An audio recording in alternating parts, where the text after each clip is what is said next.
All right, so this is NATO, and today I'm here with Greg Foss. Greg Foss is a cybersecurity researcher who has done some other things. I'll let Greg tell you what he has done in his world. Go ahead and tell people who you are. Well, thanks for having me on, NATO. So I'm Greg Foss. I'm a senior threat researcher at VMware Carbon Black. Formerly, Nathan and I worked together at Logarithm. Back when I was at Logarithm, I ran the security operations program there and also threat research before joining Carbon Black. So we have a lot of fun stories about our time working together there for sure. And so I met Greg because someone had poached me from a company I had worked from, and then was like, hey, Logarithm could use someone like you, and got me to apply to Logarithm. I was like, well, I'll think about it. And I was interviewing. And then like one of the first people I met was Greg among some other people. And it's kind of interesting. As you meet people over the years, you just kind of stay in touch and you just meet all these extra people and stuff like that. So Greg, what are the things that even got you into the industry, and like how did you end up ending up at Logarithm yourself? Because you have a lot of stories. Yes. So for me, like I think my interest in security really started when I was pretty young. Actually, like kind of in middle school was when I started really getting into computers and networking, and I was just like fascinated at the time that like me and my friends, we could talk and stuff, but like be in our own houses, but like go play games and stuff through the computer. And it just kind of like escalated into something once I found out like you could do more than just like play these games and chat and stuff. We started getting into the punters and things back in the AOL days. And the big thing back then, like that we loved doing was just going into chat rooms and stuff and figuring out how we could like freeze the chat rooms or like do weird stuff with like JavaScript in the chats. And it just like kind of escalated over time to the point where I actually got in some trouble. Ended up like to this day, I can't be an AOL customer because of what I did back in 7th grade. And so that was like when I kind of had the reality check of like, oh, there's like, this is like illegal, some of these things. Because we were doing stuff like, basically getting on computers, and it was called the cup holder at the time. That was like my favorite thing in middle school. We'd open CD-ROM trays, and we just thought it was the funniest thing until we got in trouble doing it. But that was like when I got my interest, I think, was when I was pretty young, just like on the computer all the time at that age. And I thought it was like kind of this fascinating thing, especially when networking involved. But then I actually, got away from computers for quite some time after getting in trouble. I just mainly kept it kosher after that, and went through the rest of school and everything without getting in too much trouble, other than the regular like pirating stuff, that all of us probably did. But then, as I was going through college, I found I was originally a psychology major. And because I was always fascinated with that side of things too, just like why we process things the way we do or behave to things in certain ways. So I always thought that was really interesting. But like getting towards the end of my degree, was like, well, what am I going to do with psych degree? I'm terrible at listening to people's problems. I have no patience. This would be terrible. So my roommate at the time, Chris, he's also an IT guy. He was one of the ones who actually showed me like, hey, there's like this degree option that has cybersecurity, and he was doing it at the time. Basically, a computer science degree with a security emphasis. And I was like, what? Like, what kind of stuff do you get to do? And at the time, he was doing forensics classes and things like that. I was like, no way. This is like a whole career. Like hacking is something you can do for a living. And then I found Tiger Team at the time, Chris Nickerson's show, where him and his team basically would go do physical penetration tests, full red team style, like break into companies and then show them how to fix it later. And I was like, oh man, that's exactly what I want to do. And so at that time I switched my whole degree. I ended up completing the psych degree, but then I added on a computer science degree, which was my minor at the time. So I ended up going through both of those programs, and fortunately after that, I started doing web development as I was in college, and that kind of extended out to after college. Getting that just experience with like the IT industry and starting to work with clients and build applications for them. And because of that experience developing websites, I had an opportunity to interview for the National Renewable Energy Lab, and they were looking for someone to do web application hacking. Now, at the time, I had no idea. I didn't know anything about it. I knew how to write web apps. I knew about some vulnerabilities, but that was about it. So I went and talked to them and was able to pass their interview somehow. And they brought me in to basically do web penetration testing and ethical hacking on government websites, which was kind of cool. From there, it just kind of escalated. I got to, work with the red teams on that side, do full penetration tests against our organization and look at helping other DOE organizations. And then I got into consulting after that. And consulting was fun. That was, we got to go break into banks, hospitals, do security assessments of companies, of different coding projects. So it was neat, like getting this wider experience of the larger industry from a consulting perspective. And, after that, I went back to the lab for a while to work on security engineering, basically doing the development of security tools and security pipeline kind of work in the back end. And then from there, I ended up going to Logarithm. Started as a security researcher, and that's where our paths eventually crossed. So it's been a fun ride so far. And it is funny how that all works, because a lot of the people who I meet who ended up working with me either were tinkers and probably got in some trouble, because I got in trouble as a kid. I made a YouTube video on it, on one of my things.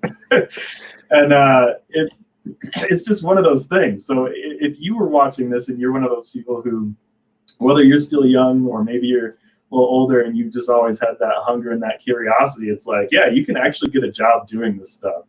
And for some of us who haven't gotten to that point where you realize that that's a thing, once it hit me and I'm like doing some work, I remember when I was making because when I was doing malware analysis, I made like minimum wage for whatever reason, because it was just back when these things, no one knew what it was, no one valued this sort of work.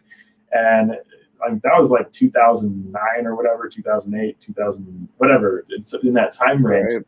But then you meet other people and they're like, hey, so we would play like Halo and stuff like that, and like have these gaming sessions. I remember one time there was an Xbox connected to one of the networks, and I feel like this was you might have been there with this one, but there was some odd activity coming from the Xbox on the network, and people didn't know what it was. They're like, what is this activity? I have no idea what this activity is. And then it turns out it was like this Xbox that was getting turned on a weekend and stuff like that.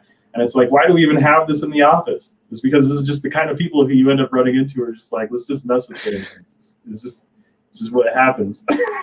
Yeah. So what are some things that you consider challenging about getting into this kind of work, since you've been through the ringer? Because it's not easy to get into any of these types of jobs. It's getting better, but what were some of your challenges? Yeah, and that's one of the things. Like, I think today the industry is so welcoming and so open to new people coming in, which I think is awesome. It's something where, today we still have a massive shortage in terms of people needed to perform these functions of these companies.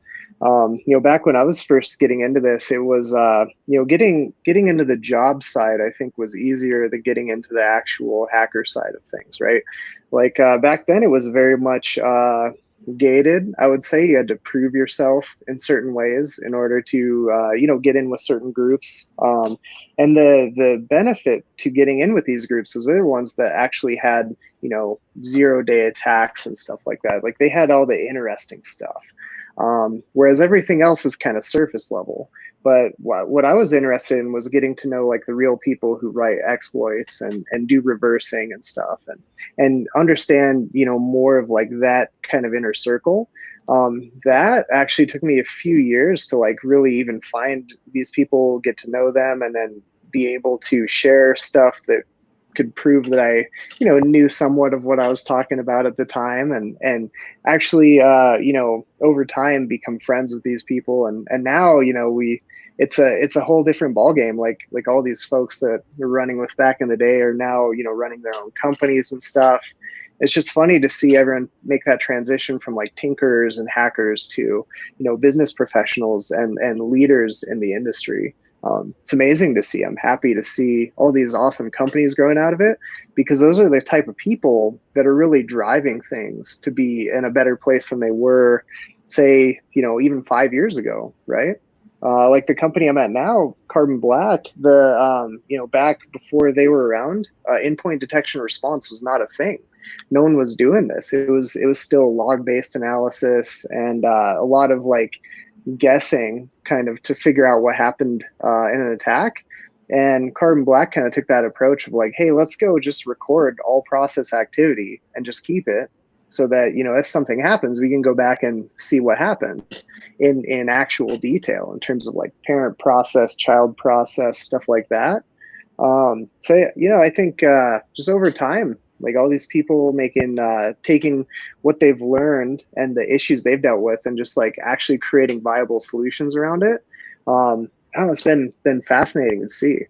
I totally went off the tangent there too, but it's necessary. It's all related, because really, I feel like it's been impacting the open source scene tremendously, because a lot of the types who come from that background of, dealing with wanting to tinker around with things as a kid and whatnot, like we didn't grow up necessarily wanting to deal with licenses and licensing and things like that. So now you find that there's a lot of support on open source tooling and open source platforms. While the enterprise most certainly has a place for, there's still a lot of expensive enterprise tools out there in the world, but I feel like a lot of that's making things consumer friendly for a change. Because like even you work on projects that you share on like GitHub and things like that people can go and take a look at. And for every professional who goes out there and makes another GitHub and shares some projects that someone can go take a look at. And I've got some GitHub stuff going on out there, and a lot of my students do. And it's like after one person, then it's like 100,000, and then millions of resources out there, multi-millions of resources out there nowadays. And there really was kind of like a club, wasn't there, back in the day? Oh, totally. When the open source, I think, has been amazing to watch grow over the years. Like nowadays, I mean, you can do a majority of your security stack using open source software, which is amazing. Like Security Onion, probably one of my favorite network security tools. It's just so easy to deploy and leverage now. And the great thing is we have these commercial entities that are totally open to partnering with these open source tool or the companies that have open source tools and building integrations to collect that data, to do responses with that data. It's great to see when you have commercial and open source working together, and in such a way that open source tools are vetted to an extent where an organization can actually run them in a production enterprise. Because the issue has always been the supportability of it. Like they're worried about rolling this thing out, especially something like, say, an IDS, right? Where, how are they going to get support for this? Are the signatures updated? Is this going to introduce vulnerabilities in my network? All these questions that these business owners have to ask before implementing these tools. Whereas now the community, I think, is in such a way that these tools are so well vetted just by the community as a whole that you really know for the most part what you're deploying. I say for the most part because you can definitely run into some issues with open source, but in general, it's in such a better state than it was, say, 5-10 years ago, for sure. It's pretty cool to see, because it's getting, I feel like it probably makes things a little easier for people to learn, easier to pick up. And then on top of that, someone who's never heard of cybersecurity, who's trying to learn this stuff, now that the Raspberry Pi and all these other little things, like not even just Raspberry Pi, there's like Orange Pi platforms or whatever, Banana Pi, these other more affordable chipsets than there used to be. Like if you wanted 4 cores and 4 gigabytes of RAM, that was like $6,000 in a giant rack server back in like 2010. And of course, it's got to have all these other things in there, and then it probably has like redundancy for power and stuff like that. But still, like that stuff didn't come cheap, especially because if you're getting 32-bit servers, well, that restricts how much RAM you can have per server. So you'd have to have these stacks of boxes, and just everything's been getting cheaper and smaller and cheaper and smaller, and then throw open source on top of that. Right. Like you can have all kinds of labs at home these days. What Exactly. are some of the home lab projects you've been working on these days, Greg? Yeah. Well, I would also wager that cloud has added a new area for companies and home hobbyists to investigate as well. Like a lot of these, you can spin up like free micro instances just to play around with and stuff. So that's like for me, I have kind of a mixture. Fortunately, working at VMware now, we get some solid licenses. So I have my little ESX server in the basement where I run, my whole lab stack on that. But the other thing now, like with Carbon Black, we have such a cool lab environment there that my team has put together that we can spin up and down whole environments and detonate samples across it, or run attack simulations, or just pretty much do whatever we want with it. That's mostly what I use now, is just like our corporate one, because it's great. Like we have a guacamole interface. So it's a Apache Guacamole is the project, which coincidentally is open source as well. What's really cool is it's like a VNC abstraction layer for your servers, so you can access your systems directly just through a web browser. It's super cool, and that's the majority of what we use in the lab, on top of just a VMware vSphere cluster, where we have just like scripts set up to say, hey, I want a Windows domain environment. Boom, go. And then it's up, it's ready to go. We can go in there and test out worms and stuff, or whatever we want. But I like having that variability of sometimes I'll just have my local VMs. Like I just have a couple like Windows boxes that are on a local VM that I test with. Really just depends on if I want to VPN somewhere, I want to mess with the home lab, or I'm traveling, I'm on my laptop. I like having all those options. Security team doesn't like it too much from what I do sometimes, but I like it. And there is so much flexibility that comes with all the new stuff these days too, because even the high-end stuff, the high-end is so high-end now. Oh yeah. It's like even my standard server that I just run, it's not that incredible compared to some of the enterprise systems out there, but in terms of not having to spend 10 grand to get something that's going to let you have enterprise level stuff that you can test on, it's affordable for a change, which is pretty awesome. Right. But yeah, and it is true that cloud resources integrate so well these days too, because there's resources like the fact that you have Docker alone, and you can throw containers up into the cloud and just pull these things, and then you can have clouds where you can just have your VMs just set up in someone else's ecosystem if you don't want to have your own hosting. And there's all these issues that people run into when trying to set up certain things on even their home network. Like if you were trying to learn how to stream on your home network, and if you never streamed before, you probably don't have an internet connection that can support that sort of thing. But if you don't have all the things you need, you can get a cloud ecosystem that has everything you need for probably cheaper than trying to get everything to do it at home.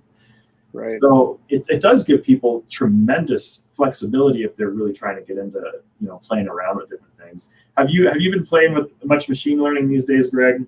Yes, that's a good question, and it ties back into our cloud stuff too. So cool thing lately, what I've been playing around with is Google Cloud.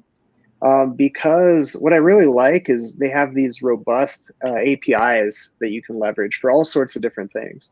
One of the really neat ones I've been playing around with is just sentiment analysis, where you can just pass a string. This can be a whole paragraph. This could be a whole entire website page contents or something like that, or just a simple sentence. And it will evaluate each sentence of whatever you're sending it, and it will give you sentiment scores talking about is this positive sentiment or negative sentiment? Is this person mad? Are they happy about this? And it will gauge kind of their responses. So I was using that for a while to do some stuff where taking Twitter streams and just analyzing the content to do predictions based on price fluctuations with cryptocurrency. Or you can use it for, validating legitimacy of certain things like emails. So one of the things we did at Logarithm was the phishing engine, where basically every single email that was coming in, we would flag on specific aspects of like subject, sender, things like that. Like we had our own threat list set up where we'd cross compare these values. But one of the cool things I found with Google Cloud as well is you can actually take a screenshot of the email, push that to Google's image recognition, and they'll actually tell you a determination of what they see in the picture. And what I was amazed with when I started doing this with emails was they could actually pick out phishing attacks. So they would say, this looks like this scam, or this looks like a phishing attack. And so we use that as like one of the many data points in the analysis for the phishing tool, which actually is open source now as well. Google Cloud does have a lot of like very powerful API resources in general, because some other things that Google does, just the fact that you can leverage Google Trends and those analytics into other Google resources that you're working on, that's been interesting to me lately, because especially with recent events, you can take a look at Google Trends and see what some of the external behavioral trends look like, and then like integrate triggers with some of that into your other triggers, into the logic. And that's been something that's been pretty interesting to me, because then you can get some environmental variables that you can throw in there based on just like internet traffic.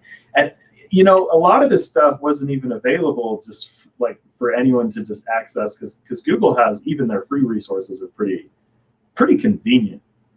Oh yeah, exactly. Like it's like a checklist. You can just go say, hey, I want to play around with this, and they give you enough free credits that like you can play around with stuff for quite a long time.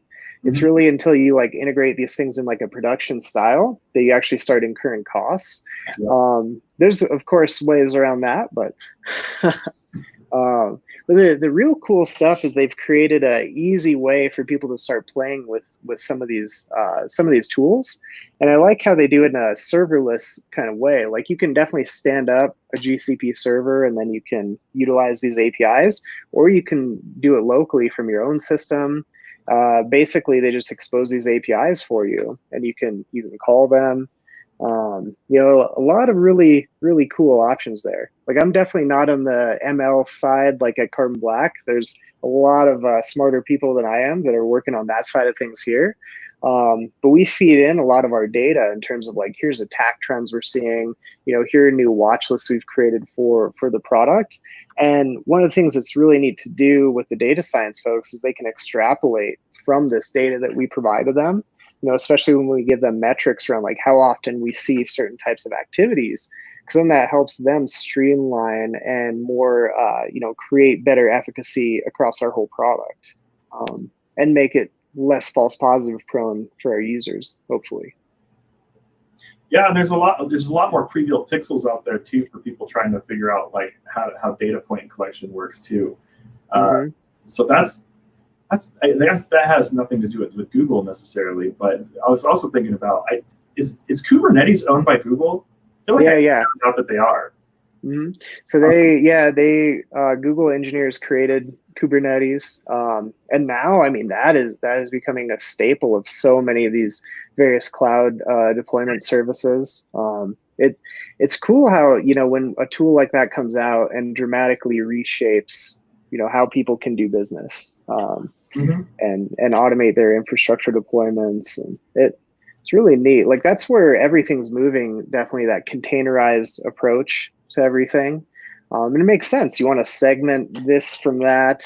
You don't want these streams crossing essentially. And it's easy to do using Docker and Kubernetes and these types of systems that are now becoming more and more common, and also, therefore easier for people to really start to learn about and deploy on their own. Yeah, because Kubernetes is what I've been experimenting with a lot lately, because they just came out with a lightweight provision. Because since I do a lot more on the Raspberry Pi these days, they have a K3S version of Kubernetes, just like a lightweight build. And it's pretty cool being able to set up like high availability on Raspberry Pi clusters, where you can integrate them with like Docker swarms too, so you can have like separate disparate networks that both have separate availability for different types of apps. Mm-hmm.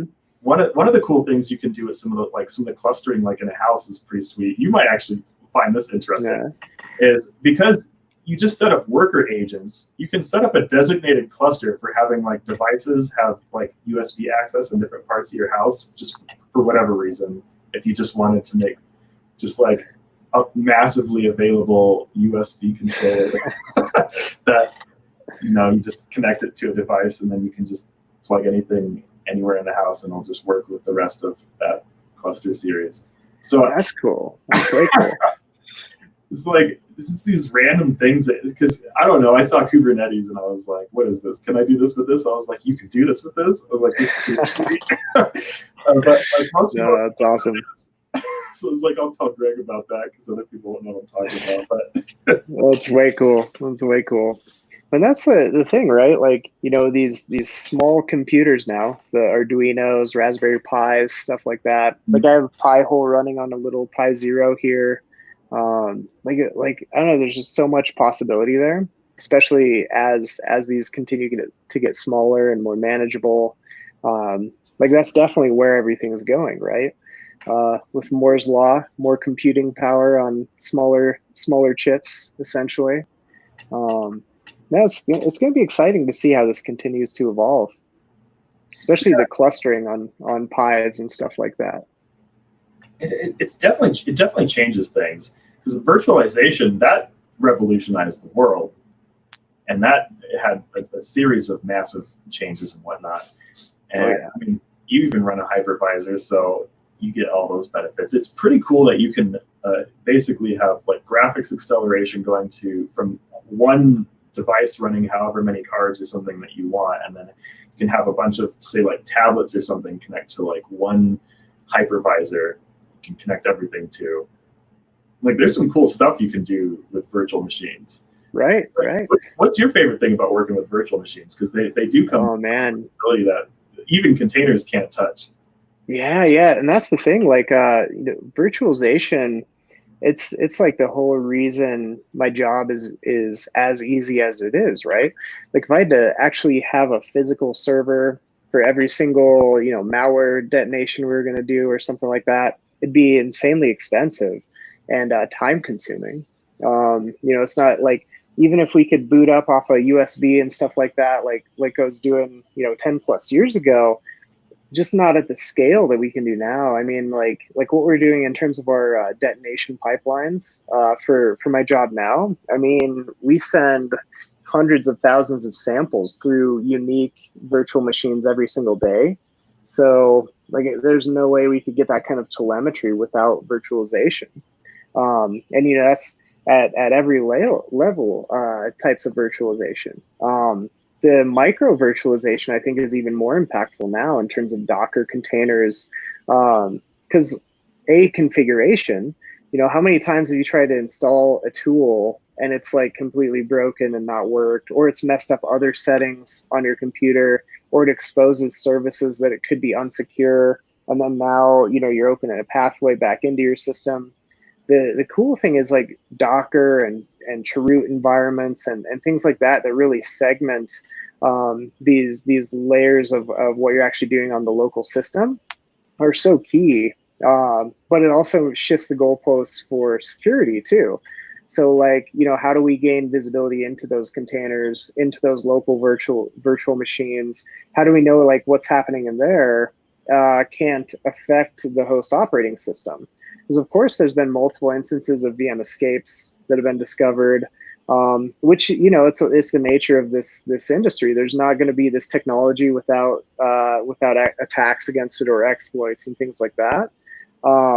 So it's only going to keep increasing, which I think is great. Like, I love going to download an open source project and then finding out they have a Docker container for it. So I can just be like, oh, Docker run, boom, and it all works. Like, I don't have to worry about the settings and everything. Like, it's all contained and it actually does what it's supposed to without all the hunting and pecking and, you know, trying to install the right running and stuff. And it makes things a lot more manageable for sure. It is kind of like Inception a little bit, because Oh, totally. like I saw that movie.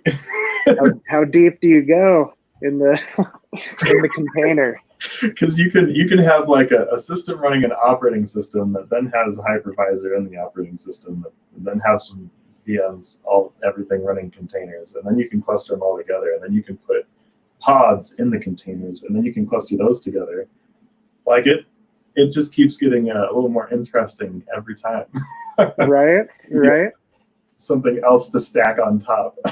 Things go slower the deeper you go. Like how do you keep up with it? You just keep playing with everything? Is that your strategy? It's generally my strategy. What's your strategy for keeping up with everything? Yeah. And that's the nice thing. Like I'm very fortunate, my job as a researcher, it's my job to play with stuff. So it's amazing. Like I don't know why they give me money to do this, but it's awesome.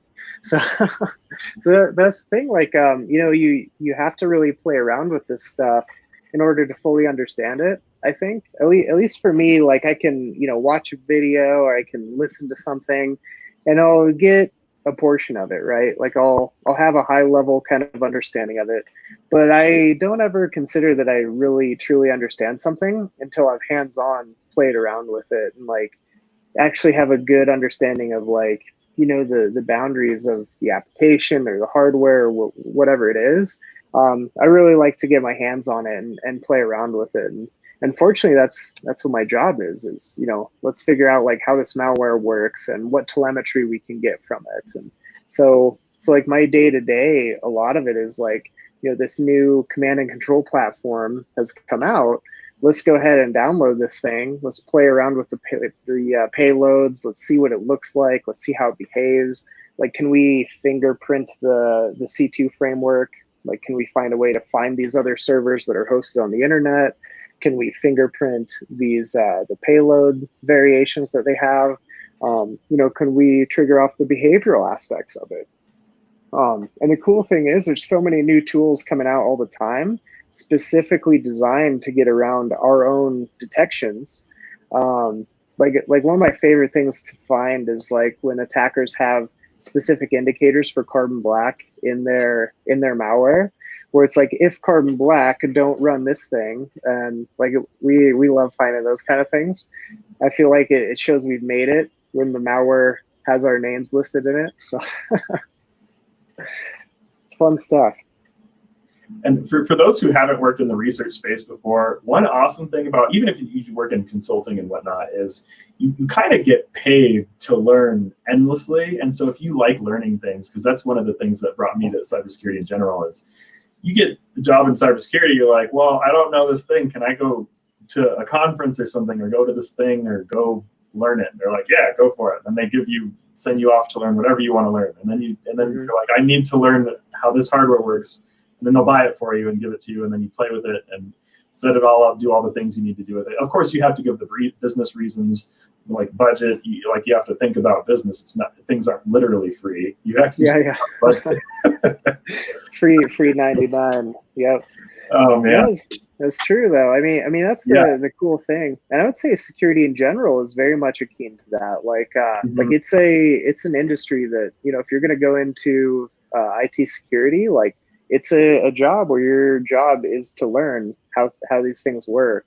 Both the core technologies, like I think that's a core thing, is understanding computing in general, like having that foundation in some sort of IT position where what goes into maintaining a network or keeping systems up, and all these other kind of things that go into just how companies operate. That's something I always recommend to new people, is to work in IT, work in a help desk, do something like that, to get a feel for just business operations and ticketing, and really just understand that there's a lot more going into an organization than just security.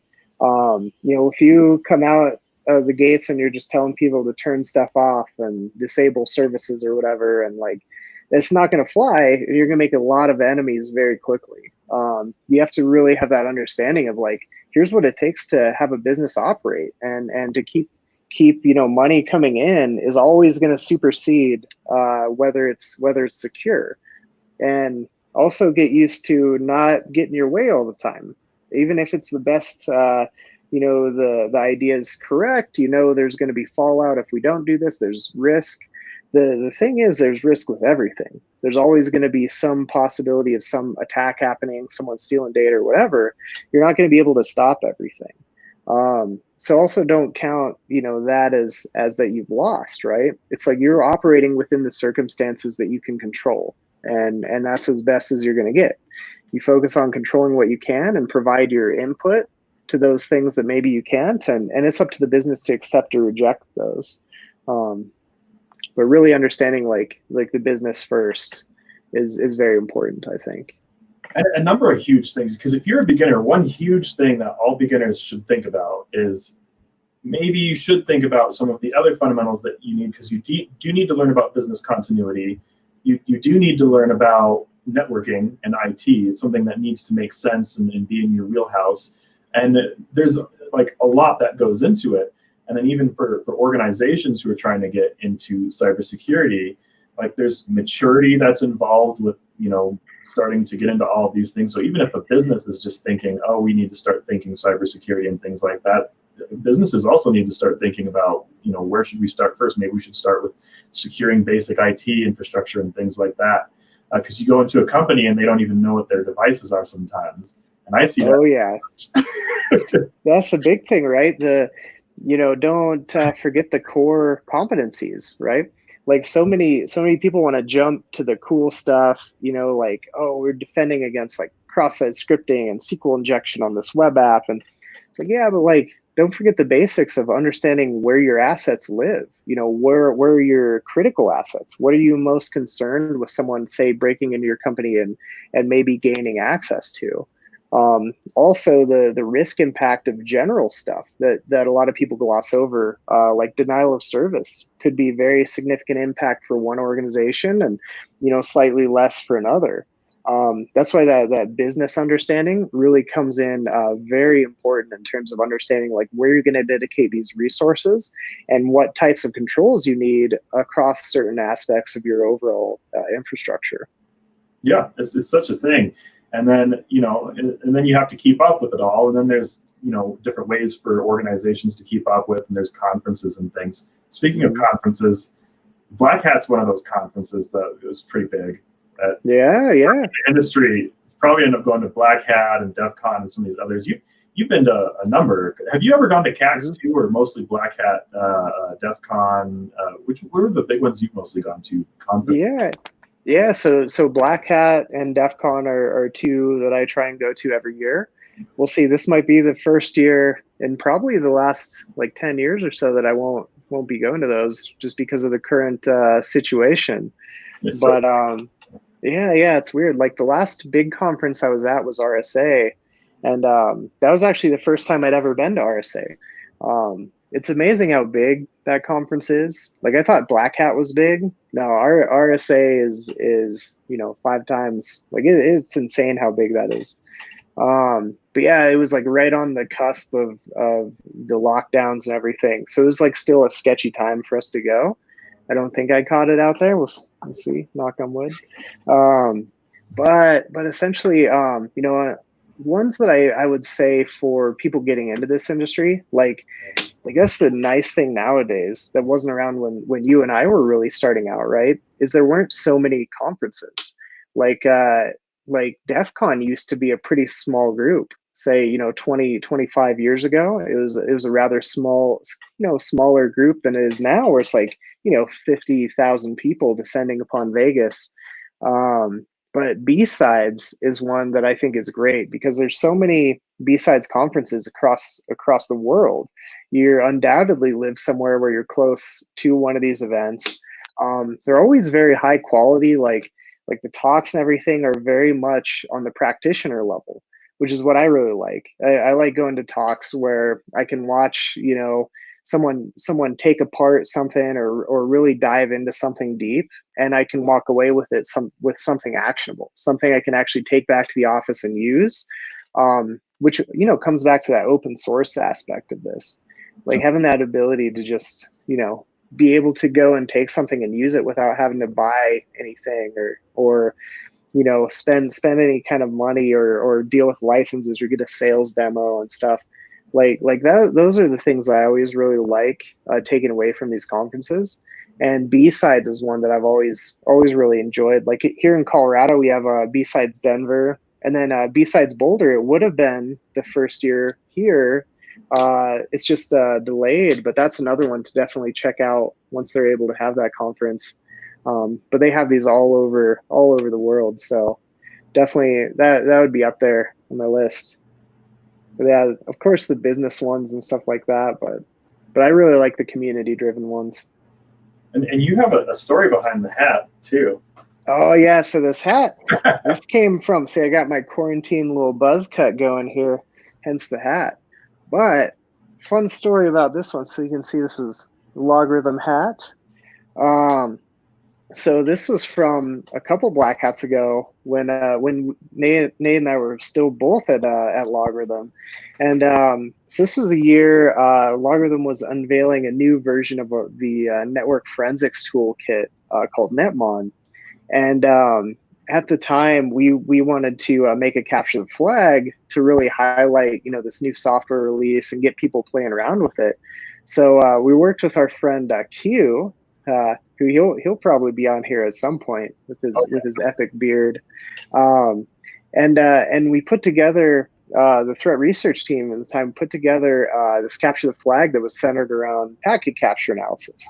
And the way it worked is we had this packet capture that had a lot of like hidden data within, and there was like one or two flags that you could find immediately if you just threw them through the product.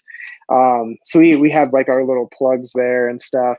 But it was fun. We got to build this website where people could submit flags and everything. And we were launching this at Black Hat.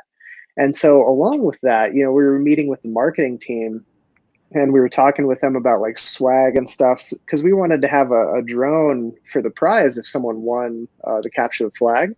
And so we were just playing around with ideas and stuff. And so marketing was asking about the exercise. We're like, oh, we're just going to have them download a PCAP and take it apart. And they were like, wait, PCAP. And Jackie Fredericks, she's awesome. She's head of marketing at the time. She's like, so you PCAP like a hat? And me and Eric Ingleby, who he's another logarithm guy at the time. He did all our product demos and everything. We look at each other and simultaneously we're just like, yes, exactly like a hat. It is a hat. And because of that, they thought it was so funny. They ended up making these hats that had a P on them. So it's a P cap essentially. And it was great. We were handing these out at Black Hat, and people were like, why, you're Logarithm, why do you guys have this hat with a P on it? And we're like, oh, it's a P cap. And they went from like thinking it was stupid and this like dumb thing to like, oh, I need like multiple for my whole team. It was the funniest thing. So I like the P cap. It was huge. Is one of the few conferences I didn't make it to. Yeah. Everyone was so into this cap. It was good times. We have a lot of funny stories about that. Probably go on for like another 2 hours to get into everything. But yeah. Not sure we can share all the stories. Yeah, not all of them are share friendly, but at least the public ones. Oh yeah. No, we had some good times there for sure.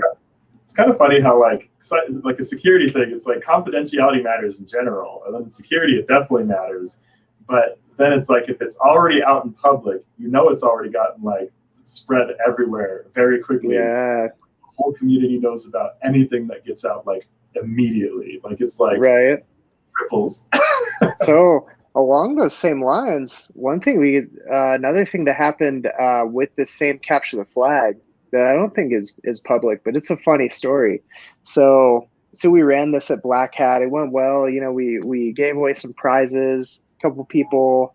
We gave like the top 2 people to finish like prizes and stuff. So that was Black Hat USA. Everything went smooth. We're like, oh sweet, the site worked. It didn't crash or anything. A couple months later, we're running the same capture the flag at Black Hat Asia. went a little differently there. So none of us could be physically in person there. So, marketing, everything was kind of running things at the booth. And so since I built the whole web app that was kind of the framework for like the scoreboard for this capture the flag, I was at home one night just looking at this, and the way I'd set it up was funny. It was such a hacky, like terribly designed site. So of course you could tell I wrote it. It was the way I was doing everything. I didn't have like many security controls around it because I liked capturing the data from people trying to scan it and try and SQL injection on the input box and stuff. So I didn't even like rate limit it or anything because like everyone actually played pretty nice for a hacking competition. I was surprised. But at Black Hat Asia, they did not. It was a little different. So I went to look at this one night just to see like where things were. And I saw the site was responding very slow when I tried to load the scoreboard results. I'm like, okay, that's not good. Something's happening here. So I log into the box and I start looking at the scoreboard entry results. And the way I was doing it was so hacky at the time. I was just writing the output to a text file and then just scraping the text file for the scoreboard results. And someone found out I had no character limit on the input box. And so they were putting these massive chunks of code through the scoreboard, and they automated it with a Python script, and they were taunting me like through the entries. So I was running tail on the contents, and I could see them like taunting with messages and stuff throughout. I was like, "Oh, you guys!" And it was funny. It was nighttime. It was like 8 o'clock my time when I started looking at this. So like morning for them basically, and I started like going through and figuring out, okay, like how can I start recovering from this? And so first thing I did was I added character limits to the input box and then chopped off everything past the limit of like whatever our acceptable key value was. And so it took the raw text file from 11 gigs down to like 40 megs or something like that, which was still too big, but it was just hilarious. It got up to like 11 gigs because of my bad programming. But then right after that, they noticed that it was working again. So they started fuzzing with different values. And so I was like, okay, I will just go ahead and shun this IP while I like figure out the rest of the things. And I kept their legitimate entries in because I was like, well, if they win, it's a hacking competition. And so I went and I started cleaning the results. And then as soon as I did that, they started entering all the same correct value. It's like, oh man, and they did it from a different IP address. So like, okay, like this isn't going to work. They're just going to keep changing IPs. Because shortly thereafter, they started using Tor, and they were just rotating through IPs for every single submission. It's like, oh, okay, I can't block you guys out. So I ended up doing, the one thing they didn't change was the user agent string. So I used that as a key because it was very unique to their script that they were running. And so once I did that, the entries stopped, everything was fine. And then I put a little CAPTCHA and I added actual security controls to the website. So I was like, well, I have to now. So this is just funny. It's like little cat and mouse going back and forth with this attacker or with this contestant during the capture the flag in order to clean up our results, and ended up fine. It was just a funny little story. It's kind of funny how that happens with like when you go and teach hacking events of any sort, ultimately you end up getting some people who just kind of mess with stuff. Yeah, we're all mischievous at our core, right? Oh, and it's totally a thing. And if you teach hacking types of things, to expect that no one's going to do something like that is also it is sometimes surprising when no one does anything at all. That's for sure. That's true. That's when I'm worried, right? Yeah. It's like for a while, shortly after I started teaching things like brute force and stuff like that, recently, I sometimes have like a 24/7 YouTube stream that I run that just plays music, and it has like cybersecurity challenges with Linux or however have you. Yeah. And someone came in there and just did like an API injection to just like change the key for what the stream was supposed to be running to. Oh man. It just tanks the stream. So I'm like, oh, so I go back in there, and at first I couldn't figure out what they did. I just saw that there was a change. So I went back in there, changed the key, streams back up. And then I had to go and report it because they kept doing it for the next like 48 hours. And then I reported it and ended up. It's funny because you report certain bugs, you actually can get paid for those things. It's an interesting Right. thing. If you get hacked on your like YouTube channel and stuff like that, and you can figure out what people are doing, you can actually get paid by getting that your own hack patched. Oh yeah. The bug bounty programs I think are fantastic. Like that was something, back when before having kids, and when my kids were young enough, I had free time. I would go do bug bounties after work, and it was fun. Like I remember doing bug crowd. Say this was like 8 or 9 years ago or so. Bug crowd was awesome at the time. It was like a brand new kind of concept, and I ended up doing enough bug bounties that I got up to the tier where they would send you hardware. So I ended up getting like all this cool stuff just to test. Like I got a Wink IoT little box to play around with and find vulnerabilities in. I got a Homeboy security camera. That one was super fun. I actually ended up winning first place in that bug bounty, and so I got to keep the camera, and then I got like a cash prize on top of it. So it was awesome. But nowadays, I've like looked into it again, and I don't know. I just don't have the time. But also the people doing these now are such experts at reconnaissance. What they'll do is find a single bug that affects a general platform that's widely in use across various different companies. And they have this, like, I guarantee they have this automated where they'll have this one bug, and then they will just scan this whole set of hosts that are on HackerOne or Bug Crowd and stuff. And then they will just report those bugs, assuming the attack works or the POC, whatever they're testing. But like, man, there's some ninjas doing it now. Like most everyone I've submitted lately has been a duplicate. And I'm like, wow, these are like hard to find bugs. And this thing hasn't been out that long. Like people are just ninjas nowadays. And I think there's so much training and resources out now that it's given people this the possibility to really go out and get very good at this stuff, which is awesome. I've noticed that too, because I used to use Bug Crowd, and then back in the day it was much easier, and it's one of the things I used to use to learn. I'm like, all right, well, let's try this. Nice. And you move on to the next one. You're like, okay. But about like a year ago, someone had asked me about bug bounties, and so I told them a little bit about it. And same thing, because I went back and started looking into them again lately, and it's mostly like duplicates, and some of these people, it's got to be automated. And I have seen some people show off some like glorious recon scripts, and I mean glorious. So I mean, they're definitely some machines, man. So it's definitely gotten a lot more vicious. If you're not using it, what I've noticed is the people who I see walking away with bounties right now usually write like packages, write a whole bunch of packages at once, and then just basically just like deploy a whole bunch of things all at the same time and try to like get that before someone else does, sort of a thing. So I've been seeing a lot of that, but some of these people get fast too, because I can't write packages anywhere at that rate. Right? How fast do you write packages? Oh man, not like that. No. Yeah. And the cool thing too is like, so our company uses Bug Crowd for bug bounties, and man, some of the stuff people have submitted to us, I'm like, wow, that's a genius attack. Like, and they approach it in such a holistic way where they're like, well, I could use your agent and I could do this attack here, by leveraging that trust variable. And like they get so creative with these things. Of course, majority of them that we see are junk, like little nonsense kind of things where they ran a scanner and don't know how to interpret the results. But like, no, I'm continually impressed by like some of the things people are finding and submitting.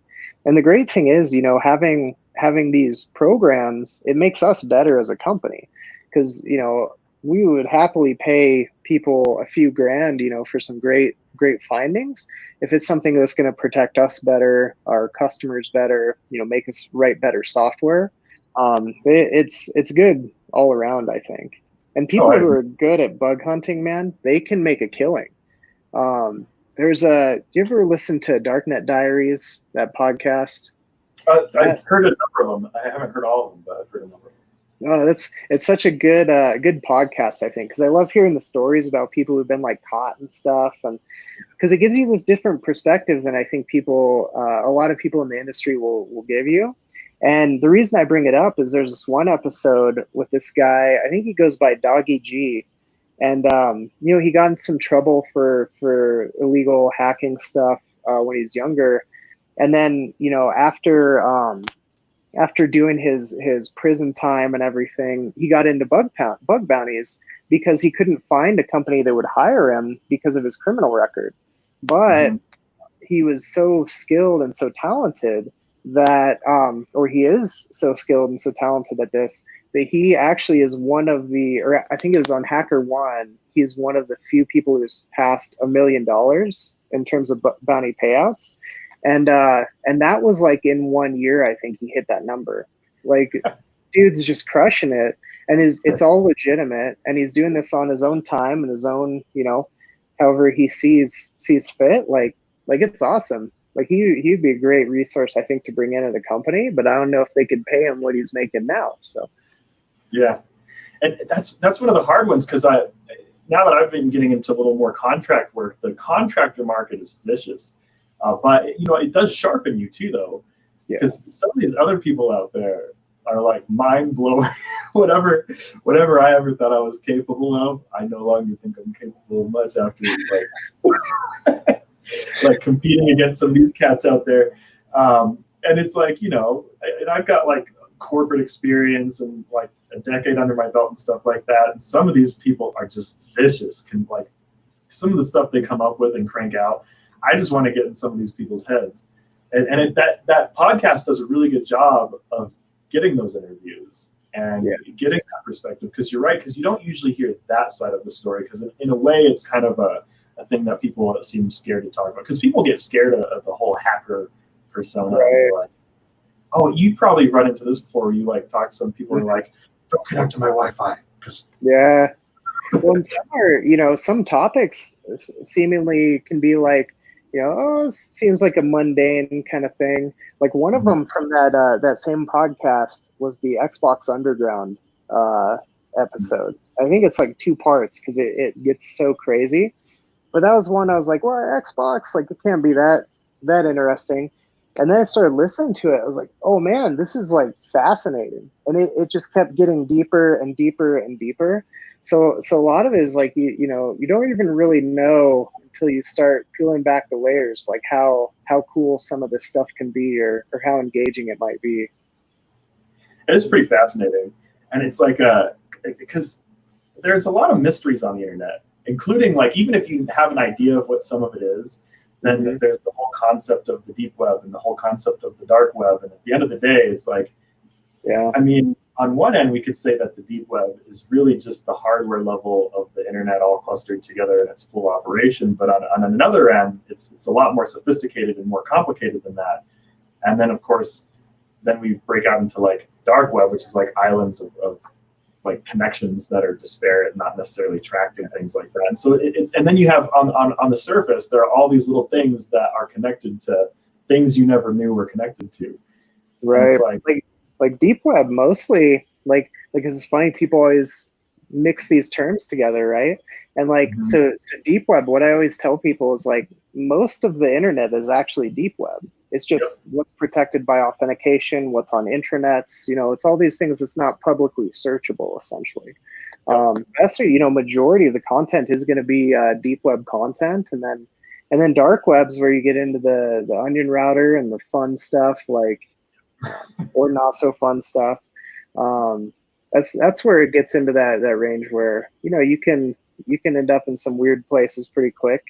One of the things we've been looking into recently in terms of dark web stuff is resale of access to systems. So the big thing we see is credential stuffing, probably one of the most prolific uses of stolen information. So you take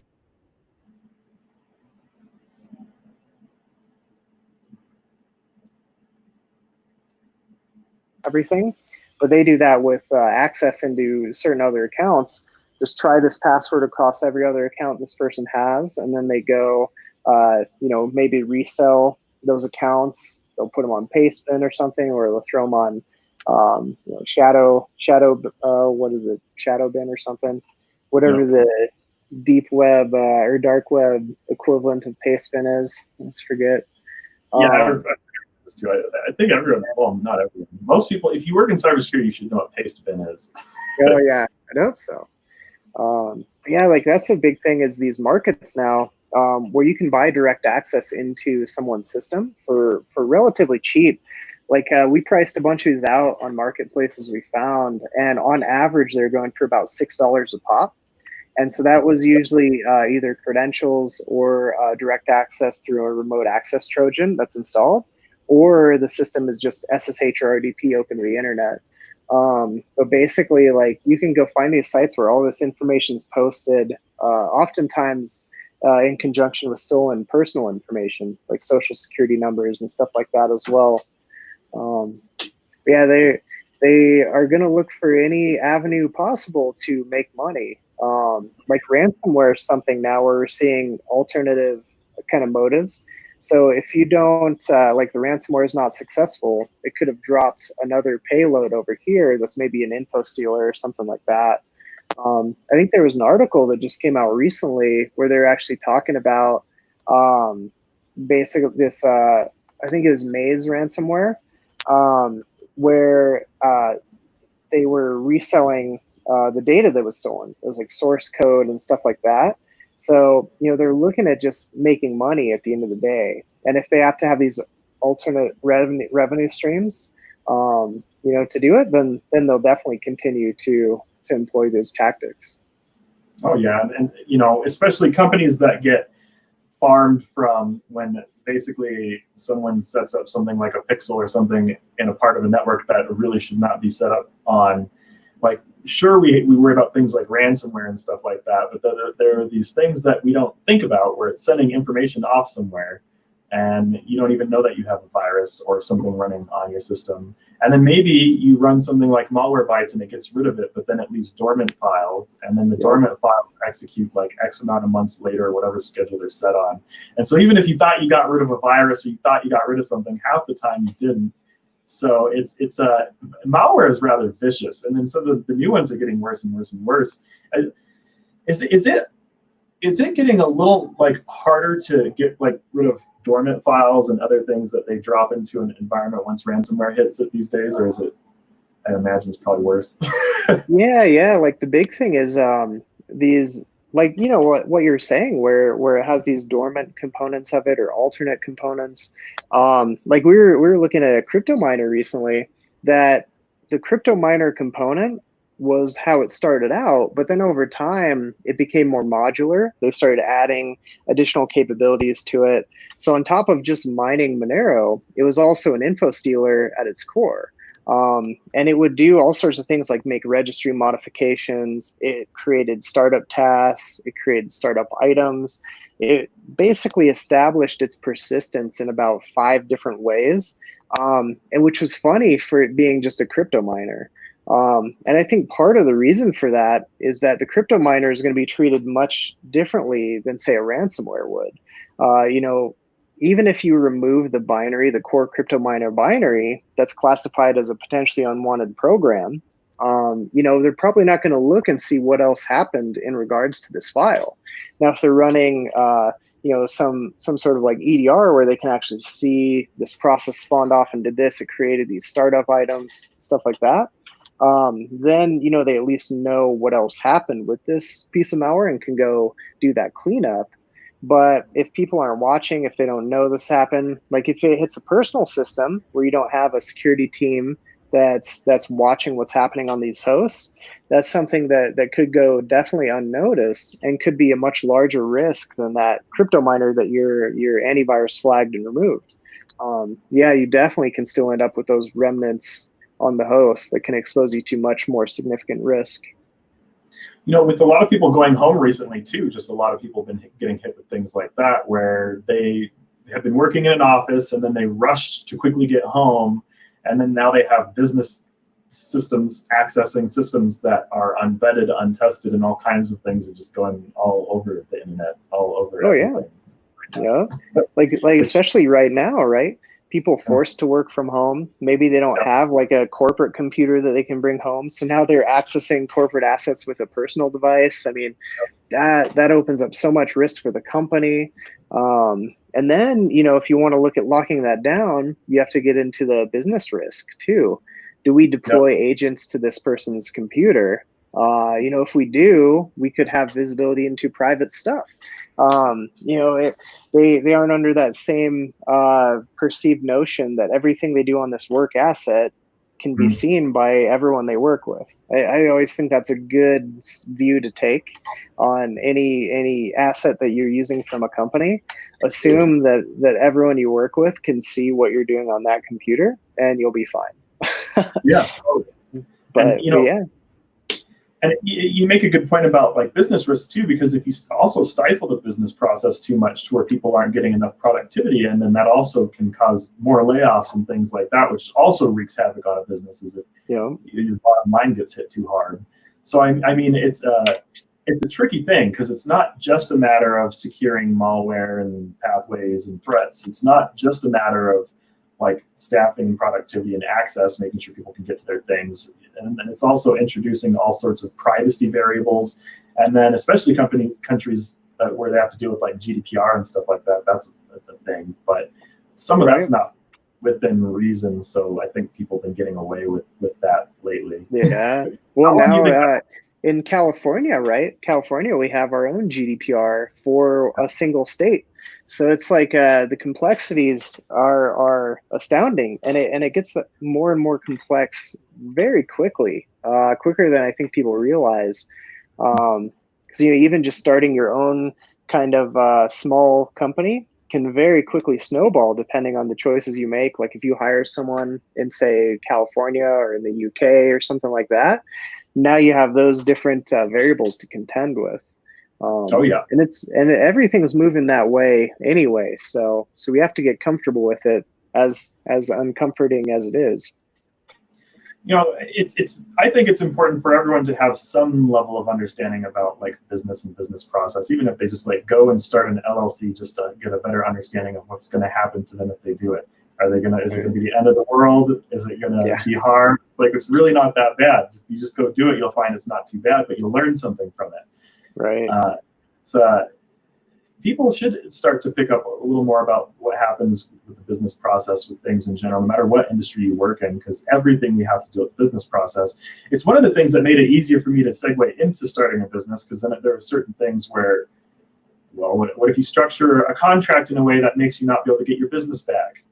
You have to think about that stuff, because then you end up losing your entire business. And if you don't pay attention to little things, it can turn into a real complicated thing, and you lose your whole business overnight, which is terrifying. Yeah, definitely. And at the end of the day, all of us, regardless of our positions within a company, we're all there to support the business. At the end of the day, that's why they keep us around. And so, the more you understand about core business principles and processes, the better off you're going to be in the long run. And you also keep yourself out of that unnecessary hot water too. And it's one of those things that you don't know what you don't know. And some things do on the outside look a lot scarier than they really are. And I feel like technology is one of those, like compliance and legal and stuff like that. But yeah, so it's all very interesting stuff. Maybe we'll have to shape that off into another session sometime. But there we go. This conversation leaves me with a lot of things to think about. Every time I talk to someone on this channel, it leaves me with a lot to think about. No, likewise. But yeah, is there anything that you want to say to anyone who's new to cybersecurity and wanting to learn more about this industry, and maybe like your thoughts on how might they go ahead and get started, and what might save them a lot of pain in their future? What are some thoughts from Greg? Yeah, no, that's a great question. Like from a hiring manager perspective, one of the main things I always look for in candidates is passion, is interest in what we're doing. Like if you're playing around with stuff at home, like you have your own home lab, you're making those efforts to tinker with things and try and understand things and just learn, that holds a lot more weight for me personally than say you can come in and tell me whatever you port, under 100 does or something like that. Like all the technical tenacity kind of components of a role, I think most people can learn as long as they have that drive and the willingness to put in the work to get there. Like security is not easy. It's a very complicated industry. There's a lot involved. Like you have to be a jack of all trades in a lot of ways. You have to really understand, business, tech, security, all these different kind of components and how they play together. You also have to be able to really take apart and just understand things as quickly as possible to make sense of things. You're going to have people trying to do stuff on a network where you have to go research, what is this thing? How can this impact my company? What are some controls that I can put around this? Do I have those controls already? What's the maintenance of this going to look like? There's a lot of these components that really are at play at all times when you're doing security for an organization. That really just comes down to you have to be interested in it. You have to want to do this. I think that is above all like that interest and that passion. Just stay interested in this stuff, keep playing around, do labs online, go check out like Hack the Box and stuff like that. And just really focus on like learning, and especially picking an area that you're interested in, something that you're going to be happy doing day in and day out. Yeah, that's my advice. Just stay interested, spend the time to really figure things out, and talk to people like NATO and just keep learning. There's tons of resources out there nowadays. Definitely a lot of opportunity and a lot of jobs as well. Tons of opportunity in our area, and I'm sure your areas as well. And there's so much out there, and just like Greg says, like passion. It is a hard industry. It's challenging. It can be stressful, but if you like technology, if you're curious, if you're always thirsty to learn more, it is kind of like a gateway drug into something that you sometimes wish you never got into in the first place. Yeah. It's true. It's true. But once you get into it, if it's for you, it's for you. So anyways, thanks for joining us, Greg. And we'll probably end up try to get everyone back on the channel at some point. Maybe sometime we'll try to get everyone on here together if I can. Love a party channel at one point. I know we should just have like party streams. Like who all is willing to be on at the same time? There we go. That'll be the drinks. Well, thanks so much for having me. Thanks, Greg, and everyone. Thanks for watching.